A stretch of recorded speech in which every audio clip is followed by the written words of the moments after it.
I'm Mike from AL-KO. I'm here to tell you a little bit about our independent rubber suspension. This rubber suspension is being used on this caravan that I'm in front of. The suspension itself is basically made up of three components. I've brought along with me a piece of offcut just to give you a better glimpse of what's on the inside of the suspension itself. You have an outer tube that's a hexagonal shape. You have an inner tube that's like a three-leaf clover shape. Separating the two is three rubbers, and that's the whole suspension. In the suspension, when it's working, as the weight goes onto here, which is your chassis in the vehicle, this arm comes up, and what it allows to do that is the actual rubbers twisting in the suspension.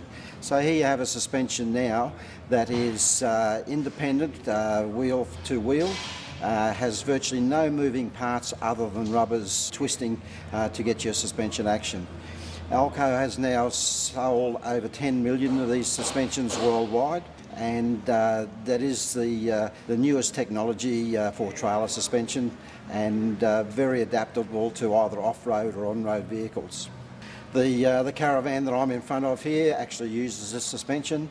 One of the big advantages of this suspension also is the fact that you get plenty of ground clearance. Ground clearance is obviously required when you're travelling off-road in particular, and you're going over a boulder type area or through creek beds. The suspension is also very sturdy, extremely large stub axle to carry weights anything from as little as 400 kilos through to 2,500 kilos per suspension. The suspension requires virtually no maintenance other than your normal maintenance that you would give to your bearings and so on, but there are no shackle pins or bolts or any of those type of components that you quite often find on other suspensions that do need replacement from time to time.